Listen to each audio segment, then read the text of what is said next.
கோமாதா எங்கள் குலமாதா அப்படின்னு சொல்லிட்டு இந்த பயங்கரமான அந்த மாட்டுக்கு பயங்கர ரெஸ்பெக்ட் பண்ணி அதுக்கு ஒரு கிஸ்ஸை கொடுத்து அது காலில் விழுந்து ஒரு எத்து விடுச்சுன்னா அவ்வளோதான் ஆள் பறந்துடுவாப்புல. அந்த மாதிரிலாம் பயங்கரமா பண்ணி இந்த கடை வந்து ஒரு பெரிய உள்ள ஹைடெக்கான பேக்கரி தலைவா. சூப்பரான ஒரு ஹை கிளாஸான பேக்கரி. அந்த பேக்கரிக்குள்ள வந்து ஒரு மாடு, வெளியே ஒரு மாடு நிக்குதா, அதோட ஏதோ பிரதர் நினைக்கிறேன். அந்த மாடு வந்து பிரதர் மாடு வந்து உள்ள ஒன்று போய்கிட்டு இருக்கு. அதுக்கு வந்து சாப்பாடு கொடுத்து பயங்கரமா வந்து கவனிப்பு. டெய்லி வந்துருமா, டெய்லி வந்து நின்றுமா, டெய்லி உங்களுக்கு வந்து 1/2 kilo carrot, 1 kilo 2 kilo carrot, அது இது புல்லு அப்படின்னு சொல்லிட்டு கீரை அது இதுன்னு சொல்லிட்டு பயங்கரமா போடுவாங்க. இந்தா பாரு எப்படி கட்டைக்கும் அந்த உள்ள அந்த மாடுக்கு சம்மந்தமே இல்லாம இருக்கு பாத்தீங்களா? அதோட ஜம்முன்னு ஏதோ டெய்லி ரெகுலர் கஸ்டமர் மாதிரி டெய்லி டீ குடிக்கிற மாதிரி உள்ள வந்துருச்சு. அது பாட்டுக்க டெய்லியும் டீ குடிக்கிற மாதிரி பப்ஸ் சாப்பிட்ற மாதிரி அது பாட்டுக்கு உள்ள வந்துருச்சு. அது பாட்டுக்க வந்துக்கிட்டு அது பாட்டுக்கு மேய்ஞ்சிக்கிட்டு வச்சுக்கிட்டு இவங்களும் எல்லாம் வச்சிருக்காங்க உள்ள சாப்பிட்றதுக்கு. அப்படியே கேரட் வச்சிருக்காங்க, கீரை வச்சிருக்காங்க, அது வச்சிருக்காங்க, இந்த தக்காளி பழம் வச்சிருக்காங்க. எல்லாத்தையும் வச்சு அது பாட்டுக்கு வச்சு மேய்ஞ்சிக்கிட்டு இருக்கு. என்னடா எனக்கு ஆச்சரியம் போச்சு. இப்படா ஒரு பெரிய பெரிய கடைக்குள்ள அசால்ட்டா உள்ள நுழைஞ்சிக்கிட்டு இருக்கு. என்னடா சொல்லிட்டு நானும் அப்படியே வீடியோ கேமரா பின்னாடி மாட்டு சூத்து பின்னாடியே நானும் அப்படி பிடிச்சிட்டே வந்தேன். அது பார்த்தா கரெக்டா ஜம்முன்னு அதுக்கான ஸ்பேஸ் நின்றுக்கிட்டு நீட்டா சாப்பிட்டுக்கிட்டு வச்சுக்கிட்டு எனக்கே ஆச்சரியமாயிடுச்சு. என்னடா பண்ணிக்கிட்டு இருக்கு மாடு அப்படின்னு சொல்லிட்டு அரண்டுட்டேன் தலைவா. கடைக்கு வந்தவங்கலாம் வெறிச்சு தெரிச்சு பார்த்துக்கிட்டு இருக்காங்க. என்னடா அது அப்படின்ட்டு. இது சிங்கங்கள்லாம் முடிச்சிட்டாரு. என்ன பண்றாங்க இவங்க, மாடை வந்து உள்ள மேய்ஞ்சிக்கிட்டு மேய விட்டுக்கிட்டு இருக்காங்க, என்ன பண்றாங்கன்னு சொல்லிட்டு எனக்கே சுத்தமா குழம்பிருச்சு. நான் வேற எங்கிட்டும் வேற டைமென்ஷன்ல ஆகும். இப்போ அப்பதான் புரிஞ்சு அவங்க வந்து மாடை வந்து எவ்வளவு ரெஸ்பெக்ட் பண்றாங்க, எவ்வளவு வந்து குஞ்சுறாங்க. மாட்டை அப்படியே பெட்டனிமலா பயங்கரமா வந்து இது பண்றாங்க, பயங்கரமா நேசிக்கிறாங்க மாட்டை. அவ்வளோ ரசனை இருக்கு மாட்டு மேல. அந்த மாதிரி பண்றாங்க. அதனால டெய்லி அதுக்கு வந்து சோத்தை போட்டு டெய்லி நல்லா மேய்க்க விட்டுறாங்க. அதுவும் நல்லா உள்ள நீட்டா வந்துருது. தொட்டு கும்பிட்டு அப்படி களி மாட்டுக்கிறதுங்க. நானும் என்ன சொல்றது பீஃப். அதுக்கப்புறம் பார்த்தோம்னா இந்த இன்னொரு மேட்ரு, இந்த சென்னையில வந்து ஒரு மேட்ரு நடந்துச்சு. அந்த மேட்ரு இங்கே நடக்குதா என்னன்னு தெரியல. என்ன பண்ணிடுவாங்கலாம், குறைஞ்ச விலைக்கு வந்து மாட்டை வாங்கிடுவாங்களாம். நல்லா வந்து கர்நாடகா அங்கிட்டு போய் நல்லா குறைஞ்ச விலைக்கு மாட்டை வாங்கி நம்ம ஊருக்கு தூக்கிட்டு வந்துடுவாங்களாம். தூக்கிட்டு வந்து நம்ம ஏரியால கட்டி விட்டு அவங்க பாட்டுக்கு மேய விட்டுருவாங்களாம். மேய விட்டுனா அந்த ஒவ்வொரு கடைக்கா போகும்போல அப்படியே மாட்டுல கழுத்துல ஒரு இதை தோட மாதிரி மாட்டி விட்டு அதுக்கு நம்பரை போட்டு விட்டு அவங்க பாட்டுக்கு மேய விட்டுருவாங்க. நல்லா வருஷம் 4 வருஷம் 5 வருஷம் நல்லா வளர வளர வளர நல்லா மாடு வளர்ந்து நிற்கும்ல.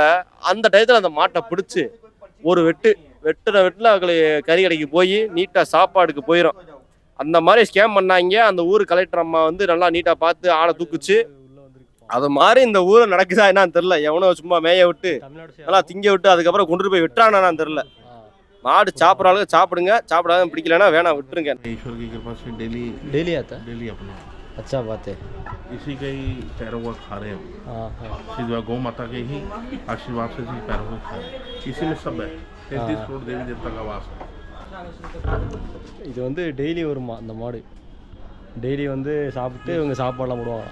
ये तो ईश्वर की कृपा है। अदा। ये मांगा यही स्वर्ग है। கடவுளோட கிருபை இருப்பேன்னு சொல்றாங்க. 33 करोड़ देवी देवता वास है। உள்ளே வந்து பழக்கி விட்டாங்க. அது அப்படியே டெய்லி ரெகுலராக உள்ளே வந்து சாப்பிட்டு அப்படியே போகுது. கடவுள் மேலே எவ்வளோ பக்தி வச்சுருக்கான்னு பாருங்கள் இந்த ஊரில். எம்பிட்டு பக்தி. நம்மளாவது வீட்டை எப்படின்னா கடையை விட்டு வெளியே தான் நம்ம வந்து சாப்பாடு போட்டு அழுத்து விட்டுருவோம். உள்ளே வந்துச்சு அப்படியே திட்டு உள்ளே வந்து அப்படியே உள்ள மேய்ச்சிக்கிட்டு இருக்காங்க. அவர் என்னன்றாப்லன்னா அந்த மாதிரி வந்து மாட்டை வந்து உள்ள விட்டு டெய்லி பழக்கிட்டான். நல்லா சாப்பிட்டு பழகிருச்சு. அது வந்து உள்ள வருது. கோமாதா வந்து சாமியோட இது மாதிரி ஏதோ சொல்றாங்க. சரி ரைட்டு நானும் கேட்டுட்டு என்னமோ சொல்றாங்க அப்படின்னு. நாம டெய்லி ஒரு மாட்டையோ ஒரு நாயையோ ஒரு பன்னியையோ ஏதோ ஒரு விலங்கை வந்து டெய்லி சாப்பாடு கொடுத்து ஒரே இடத்துல பழக்கணும்னா அது வந்துகிட்டே தான் இருக்கு டெய்லி. அதே மாதிரி காக்கா இருந்தாலும் சரி, புறாவானாலும் சரி, எதுவாக இருந்தாலும் சரி, அது ஒரே மாதிரி தான் சாப்பாடு டெய்லி கொடுத்து பழகிட்டோம்னா டெய்லி வந்துகிட்டே தான் இருக்கும். मैं क्या भाषा बोल रहे मालूम है? तमिल। तमिलनाडु में नानम தெரியுது. சவுத்துக்கா.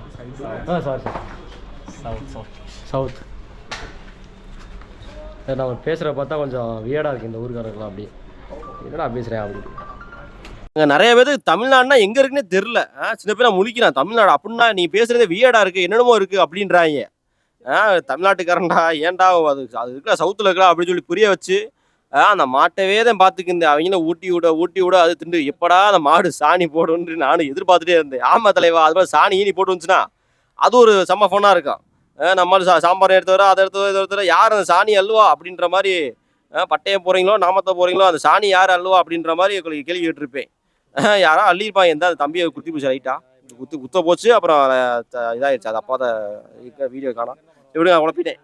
அதுக்கப்புறம் என்னன்னா, தலைவன் தான் நல்லா சாப்பிட்டுக்கிட்டு வச்சுக்கிட்டு, அது என்னைக்குதே அது போகும், என்னைக்குதே வைக்கும் நான் நின்று பார்த்து போகிற வரைக்கும் நின்று நானும் வேக்காலமாக உட்காந்து பார்த்துட்டே இருந்தேன். அதுவும் ஃபுல்லாக பக்கத்தில் அப்புறம் அந்த ஸ்வீட்லாம் உட்காந்து பார்த்துக்கிருந்தேன். அவங்க நம்மளை ப்ரொமோஷன் கூப்பிட்டாங்க, நம்ம சேனல்லாம் கேட்டாங்க. யூடியூப்லலாம் கம்மியாக தான் இருக்கேன், யூடியூப்பில் இப்போ தான் ஸ்டார்ட் பண்ணியிருக்கேன். ஆனால் இன்ஸ்டாகிராமில் ஒரு 1.5 வருஷமாக நான் சேனல் வச்சுருக்கேன். அதனால் அந்த இன்ஸ்டாகிராமில் வந்து 2 லட்சத்துக்கு மேலே ஃபாலோவர்ஸ் இருக்காங்க. நீட்டாக வந்து பார்த்துட்டு வாங்க நமக்கு கடைக்கு வந்து ப்ரொமோஷன் வாங்கி கொடுங்க அப்படின்ட்டாப்புல. ப்ரொமோஷன் பண்ணி கொடுங்க அப்படின்னாங்க. சரி வாங்க பண்ணிடுவோம் அப்படின்னு சொல்லிட்டு காசெல்லாம் ஒன்றும் வாங்கலை. சும்மா ஓசியாக வந்து மோமோஸ் அதுவும் கொடுத்தாங்க. அந்த ஊரில் மோமோஸ் திங்கவே பயமாக கிடக்கு. இருந்தாலும் இந்த நம்ம அவரோட இன்ஸ்டாகிராம் ஐடி அப்படின்லாம் கேட்டு நீட்டாக வந்து ஃபாலோ பண்ணி வச்சுட்டு நம்ம ஐடியும் கொடுத்துட்டு அப்படியே நல்லா ஒரு கான்வர்சேஷன் நல்லா போச்சு. ஓனருக்கு நம்மளுக்கு நல்ல ஒரு அட்ராக்ஷன் ஆச்சு. நீட்டாக போனால் வச்சேன், ப்ரொமோஷன் பண்ணால் வந்தான் அப்படின்ற மாதிரி. ஆனால் ஒரு ப்ரொமோஷன் பண்ணுறவங்களுக்கு அங்கே ஒன்றும் கிடையாது. இருக்குது நார்மல் பேக்கரி தான். என்ன கேக்கு வகை இருக்குது, அதுக்கப்புறம் மற்ற வகைலாம் இருக்குது. நீட்டாக வந்து உள்ள அப்பப்போ பார்த்தீங்கன்னா மாடு வரும், அது வரும், இது வரும், நாய் வரும், எல்லாம் வரும். வந்து பார்த்துக்கோங்க. இதை சாப்பிட்டதும் இல்லாமல் அடுத்த ரவுண்டுக்கு வேறு சாப்பிட ஆரம்பிச்சிருச்சு. இந்த அப்போ முட்டை வந்துச்சு பாரு இருந்தவன. இதான் சொன்னேன், லைட்டாக முட்டை வந்துடும் அவனை. அந்த மாதிரிலாம் பண்ணுச்சு. ஓடுறான் அவன் சோத்தில் கை வச்சுன்னா அப்போ இப்படித்தான் வரும், முட்டை வரும், ஓரமாக வாடா தம்பி. அந்த மாதிரிலாம் வந்து முட்டை வந்து இந்த மாதிரிலாம் பயணம் ஃபன் பண்ணுச்சு. ஆனால் கொஞ்சம் ரகலை பண்ணாமல் அமைதியாக வந்து சாப்பிட்டு அமைதியாக அது பாட்டுக்கு போயிடுச்சியா. எதுவுமே வந்து ரகலை பண்ணலாம் வைக்கல. அடுத்த ரவுண்டு தேடிக்கி இருந்துச்சு. அது தக்காளி இருக்கா அது இருக்கான்னு தேடிக்கி இருந்துச்சு. அதுக்கப்புறம் அவ்வளோதான், அது தம்பி அவ்வளோதான் கிளம்பு அப்படின்ற மாதிரி கிளப்பி விட்டாங்க. என்ன ஒன்று, நல்லா மாடு சாப்பிட்டு நல்லா செமிச்சிட்டு போயிடுச்சு. அது வேற மேட்ரு. என்ன என்ன என் மனசு தோணுச்சுன்னா, அது ரைட்டாக தப்பான்னு தெரில, நீங்கள் கமெண்ட்ல கூட சொல்லுங்கள். இந்த மாதிரி ஒரு மாட்டுக்கு சாப்பாடு போகிறதுக்கு பதிலாக அவ்வளோ கேரட்டை வச்சு நல்லா குழம்பு வச்சு சாப்பாடு வச்சு 4 பேர் மனுஷன் பிச்சைக்காரங்க இருக்காங்க, சாப்பாடு அனாதை எவ்வளவோ பேர் இருக்காங்க.